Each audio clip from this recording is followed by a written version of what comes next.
Hi, എല്ലാവർക്കും നമസ്കാരം. ഞാൻ ഡോക്ടർ ദേവി, കൺസൾട്ടന്റ് മൈക്രോബയോളജിസ്റ്റ് ആണ്.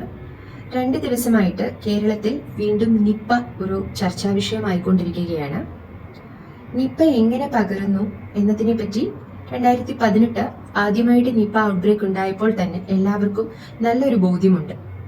എന്നാൽ ഈ ഒരു വീഡിയോയിൽ ഞാൻ നിപ്പയുടെ രോഗലക്ഷണങ്ങളും അത് വരാതിരിക്കാനുള്ള മുൻകരുതലുകളും പ്രതിവിധികളുമാണ് പറയുന്നത്. നിപ്പ ഒരു RNA വൈറസ് ആണ്. പാരാമിക്സോവൈറിഡേ ഫാമിലിയിലെ ഹെനിപ്പ വൈറസ് എന്ന ജനസിൽ ഉൾപ്പെട്ടിട്ടുള്ളവയാണിവ. നിപ്പയുടെ നാച്ചുറൽ റിസർവോയർ എന്ന് പറയുമ്പോൾ അത് ഫ്രൂട്ട് ബാറ്റ്സ് ആണ്.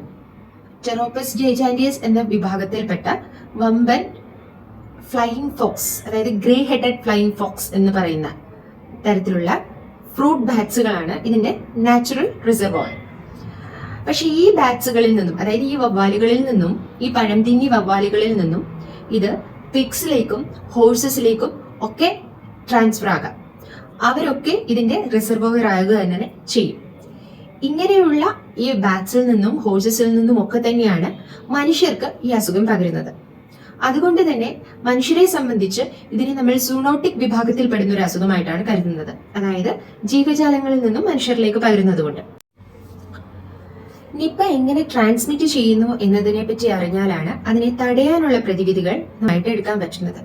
നിപ്പ പകരുന്നത് എല്ലാവർക്കും അറിയാവുന്നതുപോലെ തന്നെ ഈ ജീവജാലങ്ങളുടെ ക്ലോസ് കോണ്ടാക്റ്റിൽ നിന്നും, അതായത് അവരുടെ സ്രവങ്ങളിൽ നിന്നുമൊക്കെയാണ് നമ്മളിലേക്ക് ഇത് പകരുന്നത്.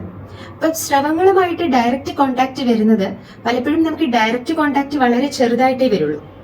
ഏകദേശം ഇവര് കടിച്ച ഫ്രൂട്ട്സ് കഴിക്കുമ്പോഴും, അല്ലെങ്കിൽ തുറന്നു വെച്ച നമ്മൾ ഈ കള്ളൊക്കെ ചെത്താനായിട്ട് എല്ലാ തെങ്ങിന്റെ മുകളിലൊക്കെ വെക്കുമല്ലോ ഉയർന്ന പ്രദേശങ്ങളിൽ. അപ്പൊ അതൊക്കെ തുറന്നിരിക്കുമ്പോൾ അതിലേക്ക് ഇവരുടെ സലീവ അല്ലെങ്കിൽ യൂറിൻ അല്ലെങ്കിൽ എക്സ്ക്രീറ്റ ഇതൊക്കെ ഡയറക്റ്റ് ആയിട്ട് കോണ്ടാക്ട് വരുമ്പോൾ അത് നമ്മൾ കൺസ്യൂം ചെയ്യുമ്പോൾ, അങ്ങനെയുള്ള റോ ഫ്രൂട്ട്സും പാനീയങ്ങളും ഒക്കെ നമ്മൾ കൺസ്യൂം ചെയ്യുമ്പോഴും നമുക്ക് ഇത് പടരാനുള്ള സാധ്യതയുണ്ട്. ഹ്യൂമൻ ടു ഹ്യൂമൻ സ്പ്രെഡ് കുറവാണ്. എന്നാലും ഇൻഫെക്റ്റഡ് ബോഡി ഫ്ലൂയിഡ്സ് വഴി, അതായത് ഒരു ഇൻഫെക്റ്റഡായ മനുഷ്യരുടെ സ്രവങ്ങൾ വഴി, തുപ്പലാകാം, കഫമാകാം, യൂറിനാകാം, അല്ലെങ്കിൽ അവർ കൈകാര്യം ചെയ്യുന്ന അവരുടെ ആ ഒരു ഫ്ലൂയിഡ്സ് വഴിയും അവരെ ശുശ്രൂഷിക്കുന്നവർക്കും അവരുമായിട്ടുള്ള അടുത്ത ഇടപഴകുന്നവർക്കും ഈ അസുഖം വരാനുള്ള ചാൻസ് വളരെ കൂടുതലാണ്. ഒരിക്കലും ഈ വൈറസ് നമ്മുടെ ബോഡിയായിട്ട് കോണ്ടാക്ട് വന്നു കഴിഞ്ഞാൽ എല്ലായ്പ്പോഴും പറയുന്ന പോലെ അവരവരുടെ ഇമ്മ്യൂണിറ്റി സിസ്റ്റം ബേസ് ചെയ്തിരിക്കും അസുഖം വരാനായിട്ടുള്ള, രോഗലക്ഷണങ്ങൾ കാണിക്കാനായിട്ടുള്ള ആ ഒരു അവസ്ഥ. അപ്പോൾ എപ്പോഴും നമ്മൾ പറയുന്നത് ഒരു 5 to 15 ദിവസം അല്ലെങ്കിൽ ഒരു 2 to 2 ആഴ്ച വരെ നീളുന്ന ആ ഒരു പീരീഡ്, രോഗലക്ഷണങ്ങൾ കാണിക്കാനായിട്ടുള്ള ആ ഒരു പീരീഡിനെയാണ് ഇൻക്യുബേഷൻ പീരീഡ് എന്ന് പറയുന്നത്. ഈ വൈറസ് നമ്മുടെ ശരീരത്തിന്റെ ഉള്ളിലേക്ക് കയറി അതിനെ റീജനറേറ്റ് ചെയ്യാനും അതിനെ പ്രവർത്തനം അത് തുടങ്ങാനായിട്ടുള്ള ആ ഒരു സമയമാണ് ഈ ഒരു പീരീഡ്. ചിലർക്ക് ഇതധികം സിംറ്റം ഒന്നും ഇല്ലാതെ നിസ്സാരമായി പോകുന്നുണ്ട്. പക്ഷെ ചിലർക്ക് ഇത് വലിയ ശക്തമായ തലവേദന, പനി, ബോധമില്ലാത്ത അവസ്ഥ, പരസ്പര ബന്ധമില്ലാത്ത കാര്യങ്ങൾ പറയുന്നത് പോലെ ഫിറ്റ്സും, അങ്ങനെ ഒരുപാട് ഒരു എൻകെഫലൈറ്റിസ് പിക്ചറിലേക്ക് പോകാറുണ്ട്. ചില തരത്തിലുള്ള വൈറസ് എൻകെഫലൈറ്റിക് പിക്ചറിലേക്കും മറ്റു ചിലത് റെസ്പിറേറ്ററി ഡിസ്ട്രസിലേക്കും കൊണ്ടുപോകാറുണ്ട്. അപ്പം ഇതിന്റെയൊക്കെ ഒരു എൻഡ് സ്റ്റേജ് അവസ്ഥ എന്ന് പറയുമ്പോൾ മെനിഞ്ചോ എൻകെഫലൈറ്റിസ് വഴി നേരത്തെ പറഞ്ഞതുപോലെ തന്നെ മോർട്ടാലിറ്റിയുടെ ചാൻസ് വളരെ കൂടുതലാണ്. അതുപോലെ തന്നെ റെസ്പിറേറ്ററി സ്പെക്ട്രം വരുന്നവർക്ക് finally acute respiratory distress syndrome വഴി പേഷ്യന്റ് മോർട്ടാലിറ്റി റേറ്റ് കൂടുതലായിട്ട് കാണും. അതുകൊണ്ട് തന്നെ ഈ വൈറസും ജാഗ്രത പുലർത്തേണ്ട ഒരു വൈറസ് തന്നെയാണ്. ഇതിന്റെ മോർട്ടാലിറ്റി റേറ്റ് ഏകദേശം ഒരു 80 to 90% തന്നെയാണ് ഉള്ളത്. ഇനി നിപ്പ എങ്ങനെ ഡയഗ്നോസ് ചെയ്യാമെന്നാണ്. സാധാ ലബോറട്ടറികളിൽ ഇതുപോലുള്ള ടെസ്റ്റുകൾ അവൈലബിൾ അല്ല. കാരണം നിപ്പ വൈറസ് എന്ന് പറയുമ്പോൾ അതിതീവ്രമായ ഒന്നായതുകൊണ്ട് തന്നെ അതിനെ നമ്മൾ ബയോസേഫ്റ്റി ലെവൽ 4 കാറ്റഗറൈസ് ചെയ്തിരിക്കുന്നത്. അപ്പോൾ അതിന്റെ ടെസ്റ്റ് ഉള്ള സ്ഥലങ്ങളിലാണ് നിപ്പയുടെ ടെസ്റ്റുകളെല്ലാം തന്നെ നടത്തുന്നത്. അതിനു വേണ്ടിയിട്ട് നമ്മൾ സസ്പെക്ട് ചെയ്ത കേസിൽ നിന്നാണെങ്കിലും കൺഫേംഡ് കേസ് ആണെങ്കിലും നമ്മൾ സ്വാബ് കളക്ട് ചെയ്യും. അത് ത്രോട്ട് സ്വാബും, മൂക്കിൽ നിന്നും സ്വാബ് എടുക്കും, പിന്നെ യൂറിൻ സാമ്പിളും, തലച്ചോറിന് ചുറ്റപ്പെട്ട് കിടക്കുന്ന ദ്രാവകം CSF കളക്ട് ചെയ്യും, ബ്ലഡും കളക്ട് ചെയ്യും. ഇതെല്ലാം കൺഫർമേഷൻ പറയുന്നത് RT-PCR, അതായത് real time polymerise chain reaction വഴിയാണ് കൺഫർമേഷൻ നടത്തുന്നത്. അതിനോടൊപ്പം തന്നെ നിപ്പ വൈറസിനെതിരെയായിട്ടുള്ള ആന്റിബോഡി നമ്മുടെ ശരീരത്തിൽ ഉണ്ടോ എന്നും ടെസ്റ്റ് ചെയ്യാൻ പറ്റുന്നതാണ്. ട്രീറ്റ്മെന്റിനെ പറ്റി പറയുമ്പോൾ നമുക്ക് ചില ആന്റിവൈറൽസ് ഉപയോഗിക്കാവുന്നതാണ്. അതൊരു സ്പെസിഫിക് ട്രീറ്റ്മെന്റ് ഇല്ല, ഇതിലും നമ്മൾ സപ്പോർട്ടീവ് ട്രീറ്റ്മെന്റ് ആണ് കൂടുതൽ കൊടുക്കുന്നത്. അപ്പോൾ അതിനകത്ത് നമുക്ക് റിബാവിറിൻ, ഫാവിപിറാവിർ അങ്ങനെ കുറച്ച് ആന്റിവൈറൽസ് യൂസ് ചെയ്യാം. അതുപോലെ തന്നെ ചില സന്ദർഭങ്ങളിൽ നമുക്ക് മോണോക്ലോണൽ ആന്റിബോഡീസും നിപ്പയ്ക്ക് കൊടുക്കാവുന്നതാണ്. പക്ഷെ ഒരു കറക്റ്റ് ട്രീറ്റ്മെന്റും വാക്സിനും ഒന്നും അവൈലബിൾ അല്ലാത്തത് കൊണ്ട് തന്നെ മുൻകരുതലുകളും പ്രതിവിധികളുമാണ് നിപ്പയുടെ കാര്യത്തിൽ ഏറ്റവും കൂടുതൽ ശ്രദ്ധിക്കേണ്ടത്. അപ്പോൾ ഇങ്ങനൊരു ഔട്ട്ബ്രേക്ക് വരുന്ന സിറ്റുവേഷൻ ആണെങ്കിലും അല്ലാത്തപ്പോഴും കഴിയുന്നതും നമ്മൾ വാങ്ങിക്കുന്ന വെജിറ്റബിൾസും ഫ്രൂട്ട്സും നന്നായി കഴുകിയതിനു ശേഷം അതിന്റെ തൊലി കളഞ്ഞതിന് ശേഷം മാത്രം ഉപയോഗിക്കുക. വെജിറ്റബിൾസ് ഒക്കെ നമ്മൾ കൂടുതലും അങ്ങനെ തന്നെയായിരിക്കും ഉപയോഗിക്കുന്നത്.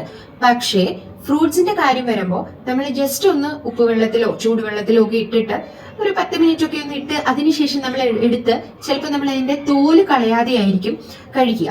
അപ്പൊ കഴിയുന്നതും ഇങ്ങനത്തെയൊക്കെ ഒരു കാലഘട്ടം ആയതുകൊണ്ട് കൊച്ചുകുട്ടികൾക്കും മുതിർന്നവർക്കും ഏത് ഏജ് ഗ്രൂപ്പ് ആയിക്കോട്ടെ നമ്മളൊക്കെ കഴിക്കുമ്പോൾ അതിന്റെ എപ്പോഴും അതിന്റെ സർഫസിൽ, അതായത് അതിന്റെ തൊലി പീല് ചെയ്തതിന് ശേഷം മാത്രം ഉപയോഗിക്കുക. പിന്നീട് നമ്മുടെ ഈ പാനീയങ്ങളൊക്കെ കുടിക്കുമ്പോൾ ഈ ഏകദേശം ഇതിന്റെ ഔട്ട്ബ്രേക്ക് കണ്ടിട്ടുള്ള ചുറ്റളവിലുള്ളവരൊക്കെ കഴിയുന്നതും ഇവിടെ നിന്ന് ലഭ്യമുള്ള ഇതുപോലെ റോ ഡേറ്റ് പാം, അതായത് കള്ള് അങ്ങനെയൊക്കെ ഉള്ളതൊക്കെ കഴിയുന്നതും കുറച്ചു നാളത്തേക്ക് അത് ഉപയോഗിക്കാതിരിക്കുക എന്നുള്ളതാണ് വേറൊരു കാര്യം. പിന്നെ ഈ ഫ്രൂട്ട് ജ്യൂസുകൾ അങ്ങനെയൊക്കെ ഉള്ളത് കഴിയുന്നതും പാസ്ചറൈസ്ഡ് ആയിട്ടുള്ളത് ഉപയോഗിക്കാൻ ശ്രമിക്കുക. പിന്നെ രോഗബാധിതരായിട്ടോ അല്ലെ രോഗലക്ഷണങ്ങൾ കാണിക്കുന്നവരോ ആയിട്ടുള്ള സമ്പർക്കം പുലർത്തുമ്പോൾ പ്രിക്വേഷൻസ് എടുത്തുകൊണ്ടായിരിക്കണം, അതായത് കോണ്ടാക്ട് പ്രിക്വേഷൻസ് എടുത്തുകൊണ്ടായിരിക്കണം അവരുമായിട്ടുള്ള സമ്പർക്കം പുലർത്താൻ. കോണ്ടാക്ട് പ്രിക്വേഷൻസ് എന്ന് പറയുമ്പോൾ ഹോസ്പിറ്റലുകളിൽ പ്രത്യേകം രോഗിയെ പരിചരിക്കുമ്പോഴത്തേക്കും അതിൻ്റെതായിട്ടുള്ള പേഴ്സണൽ പ്രൊട്ടക്റ്റീവ് എക്യുപ്മെന്റ്സ്, അതായത് mask, gloves, gown, goggles, face shield, shoe cover, അങ്ങനെ എല്ലാ PPEയും ഉപയോഗിച്ച് വേണം നമ്മൾ ഇങ്ങനൊരു രോഗലക്ഷണങ്ങളുമായി വരുന്ന രോഗിയെ നമ്മൾ ഹോസ്പിറ്റൽസിൽ നോക്കാനായിട്ട്. വീട്ടിലുള്ളവർ അതിന് ചുറ്റുമുള്ളവരും എടുക്കേണ്ട പ്രിക്കോഷൻസ് എന്ന് പറഞ്ഞാൽ കഴിയുന്നതും എപ്പോഴും പരസ്പരം ഒരു മീറ്റർ അകലമെങ്കിലും പാലിക്കുക, അല്ലെങ്കിൽ ഒരു 6 ഫീറ്റ് ഡിസ്റ്റൻസ് പാലിക്കാനായിട്ട് ശ്രമിക്കുക. അതുപോലെ തന്നെ ഈ ഒരു സ്രവങ്ങളും അല്ലെങ്കിൽ ബോഡി പാർട്സ് അല്ലെങ്കിൽ ഫ്ലൂയിഡ്സുമായിട്ടൊക്കെ മാക്സിമം കോണ്ടാക്ട് പുലർത്താതിരിക്കുക. അങ്ങനെ കോണ്ടാക്ട് വരികയാണെങ്കിൽ നമുക്കിപ്പം അവൈലബിൾ ആയിട്ടുള്ളതാണ് മാസ്കും ഗ്ലൗസും ഒക്കെ, അതൊക്കെ ഉപയോഗിച്ച് മാത്രം സമ്പർക്കം പുലർത്തുക. ഈ രോഗബാധിതയുള്ള സ്ഥലങ്ങളിൽ കഴിയുന്നതും പൊതു ഫംഗ്ഷനുകൾ എണ്ണം കുറയ്ക്കാനായിട്ടും ആളുകൾ കഴിയുന്നതും ഒരു ക്രൗഡിങ് സൃഷ്ടിക്കാതിരിക്കാൻ ശ്രമിക്കുക. ഇപ്പൊ കോവിഡ് പോലെ എയർബോൺ ട്രാൻസ്മിഷൻ, അതായത് ഡ്രോപ്ലെറ്റ് ട്രാൻസ്മിഷൻ എന്ന അത്രയും ഭീതിജനകമായ ഒരു ട്രാൻസ്മിഷൻ നമ്മുടെ നിപ്പയ്ക്ക് വരുന്നില്ലെങ്കിൽ കൂടി ഡ്രോപ്ലെറ്റ്സ് വഴിയും നമ്മുടെ ബോഡി ഫ്ലൂയിഡ്സ് വഴിയും ഇതിനോട് ഇൻഫെക്ടിവിറ്റി ചാൻസ് വളരെ കൂടുതലായതുകൊണ്ട് തന്നെയാണ് ഈ പ്രിക്കോഷൻസ് ഒക്കെ എന്ന് പറയുന്നത്. പിന്നെ അടുത്തൊരു കാര്യം, വീട്ടിൽ നമുക്ക് പെറ്റ്സും അതുപോലെ അനിമൽസ് അങ്ങനെ എന്തെങ്കിലുമൊക്കെ ഉണ്ടെങ്കിൽ തന്നെ അവർക്ക് നമ്മൾ ഫുഡ് കൊടുക്കുക, അവരെ തലോടുക ഒക്കെ ചെയ്തിട്ട് നമ്മൾ നമ്മുടേതായ കാര്യങ്ങളിലേക്ക് തിരിച്ചു വരുന്നതിന് മുമ്പായിട്ട് നമ്മൾ നന്നായിട്ട് ഹാൻഡ് വാഷ് ചെയ്യണം. കൈ കഴുകുക എന്നുള്ളത് ഞാൻ എല്ലാ വീഡിയോസിലും പറയുന്നത് പോലെ ഒട്ടുമിക്ക അസുഖങ്ങളെയും അത് തടയും. 60 സെക്കൻഡ് നല്ല വൃത്തിയായി തന്നെ കൈ കഴുകാൻ ശ്രമിക്കാം. 1 മിനിറ്റ് നന്നായിട്ട് തന്നെ കൈയുടെ ഏറ്റവും കൂടുതൽ നമ്മൾ കൈ കഴുകുമ്പോൾ ശ്രദ്ധിക്കേണ്ട കാര്യങ്ങൾ, നമ്മുടെ ഈ ഒരു ഭാഗത്ത് രണ്ടും നമ്മൾ നന്നായിട്ട് സാധാ രീതി കഴുകുമ്പോൾ തന്നെ പോകും. പക്ഷെ കൈയുടെ അഴുക്ക് പോകാതിരിക്കുന്നത് ജേംസ് ഒക്കെ ഇങ്ങനെയുള്ള ഈ ഇന്റർഡിജിറ്റൽ സ്പേസസിൽ കാണും. പിന്നെ ഈ ഒരു തമ്പിന്റെ ഈ ഒരു പോർഷനിൽ കാണും, പിന്നെ ഇതിന്റെ ബാക്ക് പോർഷനിൽ കാണും. അപ്പൊ നന്നായിട്ട് കൈ ബാക്കും ഫ്രണ്ടും കഴുകിയിട്ട് നമ്മുടെ ഈ നെയിൽ ബഡ്സും നന്നായിട്ട് ഉരച്ച് കഴുകുക, ഈ ഒരു പോർഷനിലും നന്നായിട്ട് കഴുകുക. അപ്പൊ ഇങ്ങനെ 1 സെക്കൻഡ് തന്നെ സാധാ സോപ്പ് ഉപയോഗിച്ച് കൈ കഴുകിയിട്ട് മാത്രം പേഴ്സണൽ കാര്യങ്ങളിലേക്ക് കടക്കുക. ഇതാണ് മറ്റൊരു ഏറ്റവും ഇമ്പോർട്ടൻ്റ് ആയിട്ടുള്ള കാര്യം. അപ്പോൾ ഇങ്ങനെ വളരെ കുറച്ച് കാര്യങ്ങൾ തന്നെ നമ്മളൊന്ന് ശ്രദ്ധിച്ചാൽ നമുക്ക് ഈ ഒരു മാരകമായ അസുഖം ഒരു പരിധി വരെ എന്തായാലും തടയാൻ കഴിയുന്നതാണ്. അപ്പോൾ ഭയമല്ല, ജാഗ്രത തന്നെയാണ് വേണ്ടത്. അതിനോടൊപ്പം തന്നെ ഈ മുൻകരുതലുകളും എടുക്കുക. Thank you.